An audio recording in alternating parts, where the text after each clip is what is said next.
Hello my friends, my name is WeeAddy and welcome back to Smash Bros. Ultimate World of Light. We're here with Piranha Plant this time on our little quest through, well, the World of Light. We've just got little Nikki here to, no, not that little Nikki, but like this little Nikki. We've got to just fight her, and then we've got another character to unlock here in the little digital maze. Last time we took on Rathalos with Isabelle and absolutely decimated him in the first attempt, so that was great. And this time, we've got this whole maze to go through, we've got the whole, like, train area to go through, we've got a couple of new areas to go through, still don't fully know what's going on with the whole cloud area at the top, but we should figure this mostly out in this episode. We don't have a whole lot left to uncover on this island, I don't believe, but with Nikki taken out there, we can now unlock a brand new fighter. So let's get stuck right into that and see who it is. I kept on saying Pac-Man. Let's see if I was right. No, because as far as I remember, actually, if I was, you know, big brain enough, I'm pretty sure I have Pac-Man already unlocked, and I just didn't realize it this whole time. Yep. There he is. Small brain. So we actually have Game & Watch here, which shouldn't be too bad to beat. When it's not a real player, Game & Watch is not the worst thing in the world. Although he did almost 9 me right off the bat. Like, the first thing he did was just hit his side B and could have easily 9'd me. You know what, I'll talk about Game & Watch whenever I actually play as him, but I don't know what else to say. Fighting him is not fun. Let me say that much. That's just a personal opinion. Feel free to agree or disagree. I don't really know. But, hang on, let's go for one of these back airs. Yep. Oh, that spiky ball nearly hit him on the way out too. Yep. Nope, that didn't work. Thank God for my super armor though, otherwise I was gonna get hit at the bottom of the stage. Alright, let me just back air you, Game & Watch, and we'll finish this nice and quick. There we go. Spiky Patooey to death. Get the Game & Watch. God, I hope that character is someone I really want to play as. That silhouette was so unique, I couldn't figure it out. Well, here we are Game & Watch. All the way since Melee, I never like fully understood who or what Game & Watch was. Obviously, I know now as an adult, or even when I was like playing Brawl and stuff, like I knew like more of Game & Watch and what he was or where he came from. I never was overly fond of him. I thought he was kind of a wacky pick in Melee, and I was like, oh, I like this. I kind of like this guy. Just because he was sort of quick to play as, and... Ooh, oh, stop. Everyone stop. Nearly bursted his shield just by doing a down air. Jesus Christ. But, like, I liked him back then, and I liked his like, I like his inclusion as a fighter in general, just because it's such an obscure pick. In Smash Ultimate though, like they went beyond overboard, because at first like no one was playing him because they all thought he was trash, and then people were like, oh wait, he's not that trash, because for the most part all you have to do is down air and up B out of shield and it beats like almost every option. And also up B hits like almost the entire way up, and the only place it doesn't is at the apex of the up B. But like if you're recovering like this, no one can hit that apex, because so long as you recover to the stage, the ledge correctly, there's no way for them to hit you. So it's impossible to like fight him as he's recovering. So he's almost like one of the very few characters that you can't counter while off stage, which is really annoying, because like everyone's all like, oh yeah, part of Smash is learning how to edge guard and keep people off the stage and shit, and it's like, well, you just can't do that with Game & Watch. And half the time his game plan just comes down to that, just up B out of shield or down air out of the sky, or one of the most annoying things is his berry, his down smash is fucking nuts for no reason, for absolutely no reason. His up smash has invincibility on it for no reason, and just he's so quick, and because he's Game & Watch, he has like almost no in between frames because that's how he's animated, and it's just a nightmare to deal with. I will give it though, he's fun to play as because he's so wacky and weird, but I kind of wish he was toned down a bit in this game. It's a bit too much for me. And here we got Street Smash, Super Smash Bros. For 3DS and Wii U. Street Smash? What? I have no idea what that sounds like. Oh wait, could I have previewed that? Ah shit, I should have tested it out. Okay, well if we beat up this dude, we uncover more cloud here, and I will go down here and get this character, which is sort of hiding behind the clouds there. I kind of forgot he was there. I will go get him, or her, in this episode as well.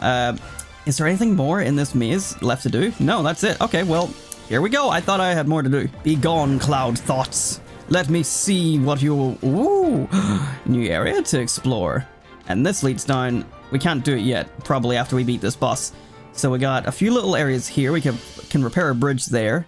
A fighter up on a molten mountain type thing. Interesting. Things are looking a little more interesting now that we can see more of this area. Like this whole train area before was kind of kind of empty. I'm curious what's in here, so let's go in here. It looks like a Donkey Kong style place, so there must be a King K. Rool in here. Oh my god. My heart. Oh my god, that's so fucking cool. So I was never really, like, I never really had Donkey Kong Country 1 as a kid, but I got it recently, and played it all on stream, and Donkey Kong Country 2 as well, because I had never finished either of those games. In fact, Donkey Kong Country 1 I'd never played, and that, I mean, I say recently, that was like last year, definitely, but oh, Donkey Kong Country is such a good franchise. Like, I haven't played Country Returns, and I haven't played Tropical Freeze, but like the original trilogy are so good. And like, that's obviously where King K. Rool comes from.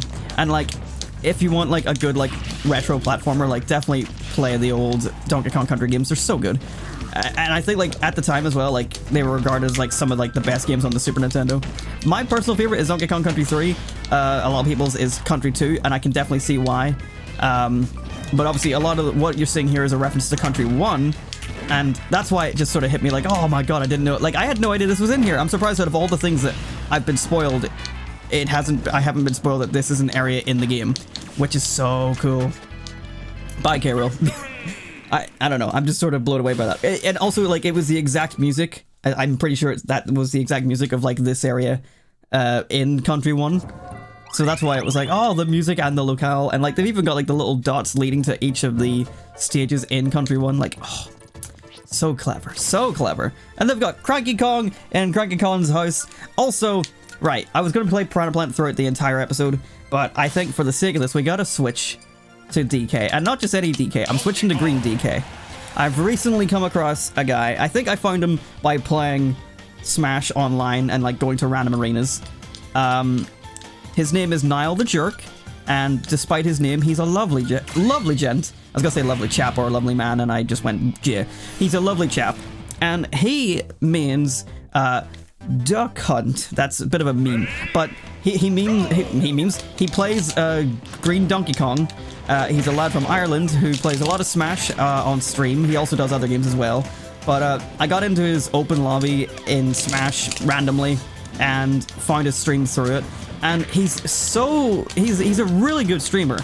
So I really hope he can you know, keep it up and build an audience and stuff. So if I can help in any way, I would love to. So guys, in the description, I almost said Twitter, in the description below, and if I can put it somewhere else, I will, but mostly in the description below, there will be a link to Niall's Twitch. Please go follow him. He streams a lot more regularly than I do. I think 3 or 4 times a week. I'm only saying that out of an assumption. I don't actually know Niall. I'm sorry if I'm wrong. But as I say, he plays a lot of Smash. He recently did a big 3-player race on Super Monkey Ball 2 with his mates, and that was super fun to watch. It was kind of like a speed run, but they had all never played the game before, so it was kind of just whoever wins, wins. But yeah, so I'm here supporting Green DK Army, and I missed Team Green and all that shit. And Niall, if you're watching, you're an absolute lad, and it's been a pleasure getting to watch your streams. Besides that, though, this sleep floor, I really should have done something about it. I was like, oh, it shouldn't be that bad. But here it is giving me trouble. I'll switch back to Piranha Plant after that. I just thought, you know, Green DK on the DK-themed world, it's very fitting, and it gives me a chance to shout out Niall, because he's been a really chill lad, and I've been really enjoying his streams and getting to talk to him and stuff, and I think he just deserves a lot more attention and followers if he can get it. So, go follow his Twitch, and tell him Addy sent you if you want, or just follow his stuff. I don't care, just do it and support the man. He's awesome. Anyway, all that rambling aside, we're moving into the caves now. Green DK represent, getting in here. We got another spirit. So yeah, most likely we'll get K. Rool at the end of this, because we've got Donkey Kong, obviously. I don't know if we have Diddy Kong, so maybe it could be Diddy Kong at the end of that pile, but I'd like to believe it's going to be K. Rool, which is nice. I like playing as K. Rool. Let's see, let's switch into this one. And let's go. I'm just gonna continue to wipe through these, and I guess I'll see you at the end unless anything substantial happens. We unlocked Funky Kong's little shack here, which isn't bad. And there's 3 spirits here that I apparently don't have, so I'm just gonna buy them with the spirit points. I don't know what else to do with spirit points, so fuck it, just gonna buy those and then carry on. I decided to stick with Green DK just for the thematic elements of it, and if I'm gonna fight If I'm gonna be fighting K. Rool at the end, I might as well stick with the DK versus K. Rool, because that's great theming. Alright, our path to the banana horde has been revealed. There he is. That's the lad himself. Diddy Kong. Alright, well it was gonna be one or the other. I was kinda hoping it would just be K. Rool. Oh well. It would make more sense, I think, but fair enough. I suppose Donkey Kong Country 1 was Donkey Kong and Diddy Kong. Like, that was the thing. But, like, K. Rool was still in the first one. He was the big baddie. You know? I don't know. Maybe I was just hoping for K. Rool more than Diddy. But that's fine. This shouldn't take too long. I just gotta spin to win. I did it the wrong way. It's fine. Give him the old berry. Missed. It's okay. I got this. I played an entire night on Niall's stream as Green DK, as the king of the arena, for a solid, long time, where no one could take me out. I was the true king, Green DK, that day. It was great. It was pretty good. I'm not even a DK player. It was just fun. DK can just do some weirdly dumb shit. Like, well, not weirdly dumb shit. Like, it's just like, because he's so big and bulky, and for some reason he's got some randomly quick moves, like up tilt, up air, and then back air especially. It's like, a lot of the stuff you can just sort of throw out, and you're so big, you're most likely gonna hit. So long as you know which moves are your quick ones and which ones are your slow ones. And then you can kind of like style a little bit more whenever you're a bit more confident and getting people off stage. So like this. Well, that wasn't exactly what I was going for. Oh my god, I'm gonna die. I was trying to like throw him off stage and then back air him, and then my back air didn't come out at all, and I've just died. That's it, I've just been melted. Don't I look the fool now after talking myself up so much? I think that's probably one of the first actual fights against the character that I've lost. Like, the actual characters without any spirits attached. So let's try not to let that happen again. I've just ran in and got hit by the peanut gun immediately. Just do this. This is all you need to do. And let me grab. Diddy's a little fast little boy too, but you know, I should be able to deal with it. My problem is I'm just being sloppy. The problem as well is most of the things that work as a Donkey Kong player won't work against AI, just because the AI will react more naturally just to like what you press on the buttons. Because like I'm pretty sure that's how it works, is like the AI in this Smash game is like more attuned to like what buttons you're pressing and what it expects you to do rather than what you're actually doing. Okay, then I just won. So like if you like approach like a falling character, like they'll either wait till you press the button to actually air dodge, or they'll sort of air dodge instinctually, like expecting you to do something, which is fair. It's what you would expect. But you know, it does lead to a lot of situations where you're gonna, like in a normal match, like, you know, you probably would have landed the hit so long as the opponent didn't think ahead to like air dodge, which, you know, depending on like the speed of the match, like most people won't. But for example, there, like there's a bit of footage which I can throw in while I'm talking about it, where Captain Falcon launched himself with a bullet bill, and then he hit me and then came out of it with a nair at the very left-hand side of the screen. And like, I don't think a normal player would have thought to do that. That's just some AI bullshit right there. But now let's bust out Diddy Kong. I'm not the biggest fan of Diddy, like both as a character and as a Smash character. I mean, you know, he fits a role and that's fine, in the Donkey Kong Country universe, I mean. I'm not, in terms of Smash, I never really liked how he plays. He's a fast little boy, and usually I'm super into that, but there's something, like, weirdly stiff about his movement, too. I think it's just because when he's in the air, like, his left and right movement is so nerfed. Like, look at this, like, I'm barely moving at all. And then, obviously, like, in Smash 4, like, he was pretty much one of the best characters in the game. How long did Isabel want to hold that rod out for? He was basically one of the best characters, if not one, like, the best before Bayonetta. Like, arguably. And, like, I'm not super into, like, how he plays because of that. Well, not even because of that, just because, like, I'm not super into him, and because he was so good in Smash 4 as well, like, it's kind of strange. I don't know, I'm kind of going in circles here. To me, it's weird how he was considered so good, but, like, I see the things people can do with him, and I'm like, I don't know how they can do it. He's one of those characters where I feel like it takes a long time to get used to, just because of, like, his speed versus his momentum is kind of strange. I don't fully understand my feelings towards him. All I know is I don't really particularly like playing him. I don't find him the most fun character to play as. In Ultimate, it's kind of the same thing, but obviously now it's nerfed a bit. When I tried to get him into Elite, it wasn't the most fun thing in the world. I had to really, like, teach myself ways to, like, make him kill, because in this game he doesn't kill that well, as far as I'm aware. It mostly just came down to using the banana to trip people, and that was about it. And then I was learning like back air and up airs are like super good, and like back air especially kills quite decently well, so that was all I really relied on, was banana and back airs and just a lot of like hopping around, and it's surprisingly effective. Like I kind of enjoyed playing as Diddy once I got going, but ultimately like I would rather not play him if I could. And also I'd really like to have gotten Dixie Kong. Like we could have had the trifecta of Donkey, Diddy, and Dixie. I like that we got Rool, but I wish we could have got all 4 of them. That would have been like the dream. And unfortunately, I don't think she's a good pick for DLC Wave 2. You know, just because it's kind of a bland pick, and we've already got an ARMS character coming. We've already got like other Nintendo characters that people didn't want, like have shown up like at the last minute. It's like, you know, I would have preferred she was base roster, but she wasn't, unfortunately, so she's probably missed her chance for Smash Ultimate. But that's enough talk about Diddy. That's enough talk about who we do or don't want. We got Pokémon Trainer here. I was kind of wondering when they would show up. Let's see. I've got the right spirit, so I guess I'll just get into it.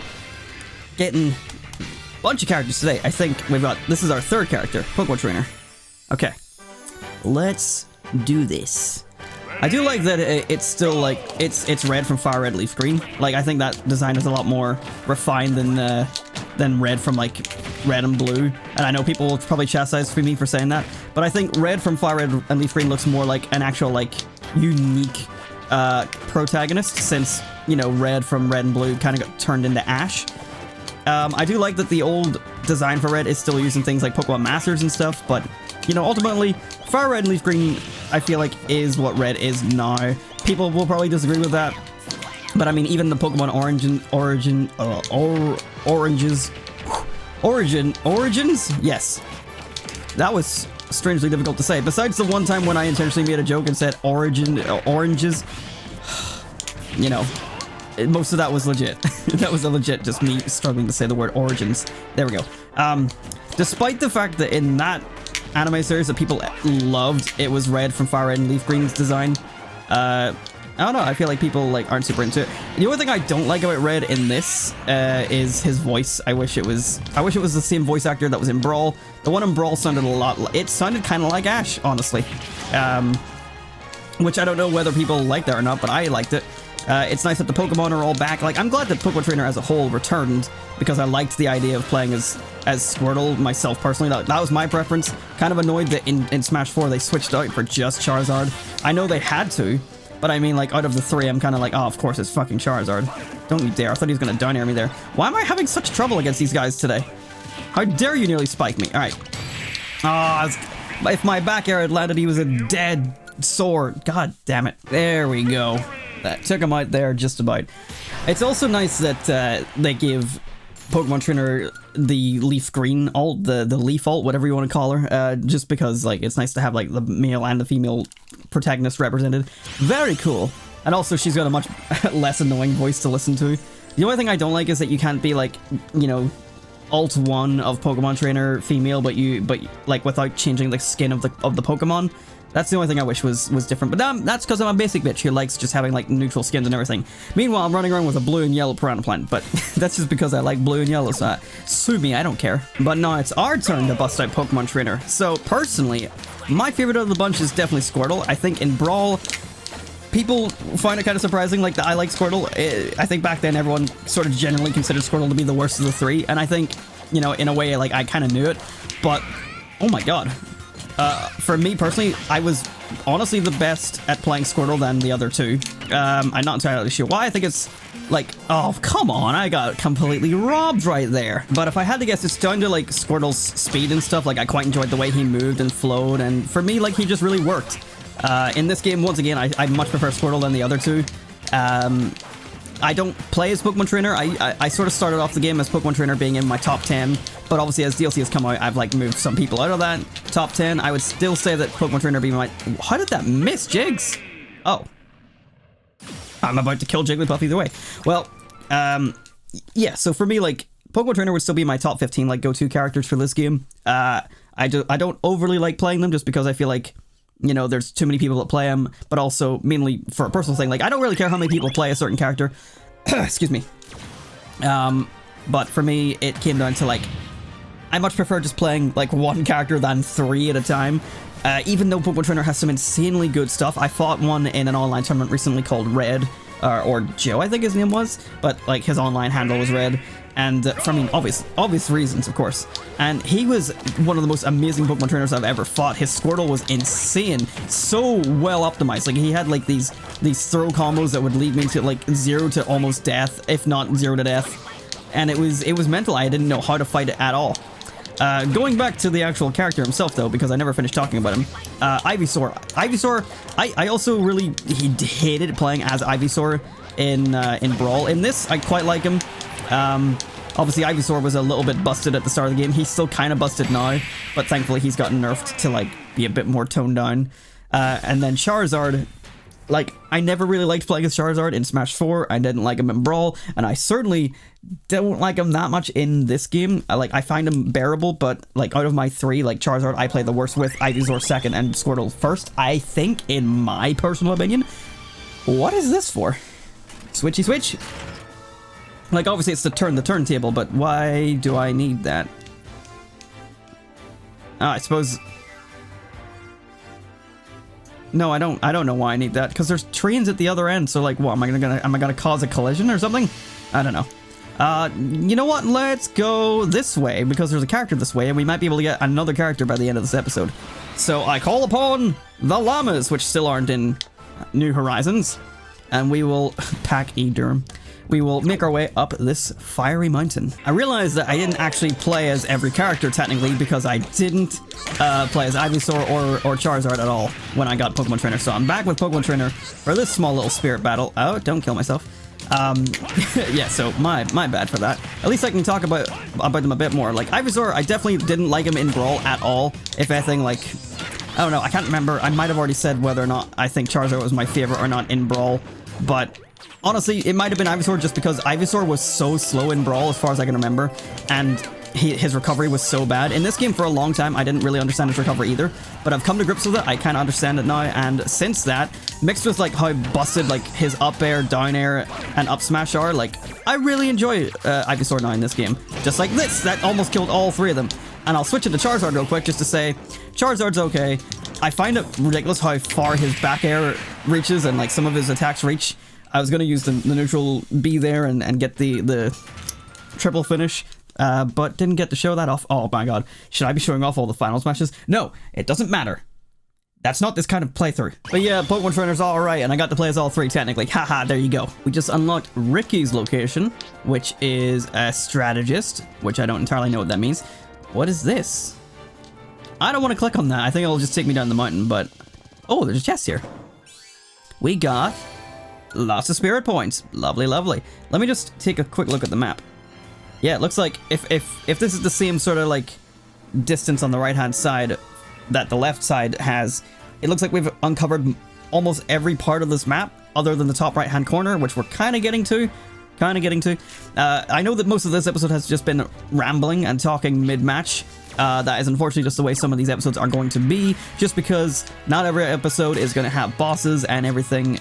We've also had like lots of characters, and I don't know if you've noticed, but I like to have the characters, god damn it, I switched colors. No, I can't be distracted by the color change. Anyway, I don't know if you've noticed, but what I like to do is, as I say, I want to give every character their own chance to shine. So like every time I unlock someone, I play as them for an entire match uncut, and every time I fight a character for the first time, as in like to unlock them, I also leave it as uncut as possible. If I'm dying in those matches, which you've been seeing me do today, I have been cutting them down to either like the point where I win or like some other point where I can cut in. Jesus, I am literally trapped between all those. So that's why it's kind of been a bit all over the place this episode. It's not as, I don't think it's as fun, like, there's not been as much wacky shit as the last episode, and there hasn't been as much funny jokes and stuff. But that's just the way some episodes gotta be. Some episodes just gotta be chill. You just gotta unlock all the characters. And we've unlocked quite a lot of characters in this one tonight. I'm gonna die if I get hit by that. So I do apologize for the slight change in like episode tonality, but that's just what it's going to be. But once we beat this spirit, we've got another fighter to unlock, and I just wanted to explain all that. I know we've only got like 5 minutes before the episode ends, but hopefully you've enjoyed it nonetheless. Like, that's the whole point, is just play through the game. here's my experience, and hopefully you enjoy the ride. And we got Shulk. I had a strange feeling it could be Shulk here. How is this? Look at this area. How is this Gar playing? I don't think so, game. I don't know. I don't think so. Like, I guess they can't, like, make every area on the map, like, similar to the map they're gonna fight on, but I feel like being at the top of a volcanic mountain doesn't equal Gar playing. I mean, maybe there's an area in Gar playing in Xenoblade that has a mountain. I don't remember. It's been a while since I watched Chugga Conroy play the game, and yes, I know I should play it myself, but also, have you seen how long that game is? I'm also just not super into RPGs anyway. I do have Xenoblade 1 on 3DS and Wii. Didn't get the remaster. No, wait, the remaster is not yet for the Switch. But I'm not super into actually playing it, but I did watch it the whole way through. It does look like a very good, like, game, and there's a whole lot of good stuff to, like, the story and stuff. But I don't want to play it, quite honestly. That's all there is to it. But, you know, I do want to give it the credit where it deserves it. Like, Xenoblade 1, excellent experience. But I don't remember a volcano that was on Gar Plain. That's the only thing. But I could be wrong. I just feel like, you know, it just seems strange that, like, this is where they've put him on the world map. But in actual fact, he's just here. So I feel like they should have put him in a grassy area somewhere. I don't know. But there's Shulk unlocked, so we have time to use Shulk in at least one fight. And then that might do it for this episode, I'm afraid. Let's jump on in. Let's just jump into it. Takes us all the way back down. Oh, even further. Oh, I'm just here. Okay. Well, now I've cocked about long enough. It's time to go onto the train area and finally use the train and get through this little section. For some reason, I feel like I've just been avoiding this area because it just looks so bland. I don't know. I've just not been going here or doing anything. We've got Phantom, which means we gotta fight Zelda. Oh, boy. In Smash 4, I believe... Wait, oh, Zelda's invisible. Okay. In Smash 4, I believe Shulk was in my top 5 list of characters that I played. I needed a sword fighter for, like, my number 3 or 4 slot to fight Matthew with. And I quite liked the idea of Shulk because, again, I'd watched the Xenoblade playthrough that Chugga Conroy did, and I really enjoyed it. So I was like, oh, I'm gonna pick up Shulk. In Smash Ultimate, I don't like him quite as much because I just have many more characters I'd rather play as now that everyone is here, and we've also got DLC. And then in general, like, just the way he feels slightly different. I know Shulk is very, very, very capable. I've forgotten how the word is said. Capable. Oh, okay. Jesus Christ. I didn't look it up. I was just staring at my clock, my little timer, and I was just like, what is the word capable? Anyway, yeah, he's a very capable character, and, you know, for whatever reason, I just don't play him in this game. I don't know, I feel like I don't find him as fun to play in this game. Maybe it's the way the mechanics feel, or, like, the speed difference, or what, I'm not entirely sure. He's a very capable character, again, I'll say it again, but, you know, I'd rather just play a different character. I don't really play swordies to begin with, so, like, Shulk was a bit of a weird pick for me in the first place in Smash 4, but it was mostly just because of Chugga Conroy's playthrough that I picked him up. But in this game, I have dropped him, unfortunately. Just because I'd rather play, say, Banjo, or... I don't know, like, I don't even think... I didn't want Shield. Why am I down here? Ah, shit! But yeah, I just don't necessarily want to play as him that much. Like, I still could if I wanted to. But I feel like, in general, like, a lot of his moves are very sort of hard to get used to. Like, his aerials are kind of slow and stuff. Like, even if I throw on speed and stuff... Like, the nerf to his jump makes a lot of his stuff a lot harder to use, in my opinion. And then because of his lower jump, he dies pretty easily, because if you get knocked off stage and don't have time to react to throw on the jump art like that, you can just be left out to rot, and it's not fun to be stuck in. A lot of his skill does come from being able to change your arts, like, pretty quickly without interrupting your moves, and then, you know, using it in quite a strategic way.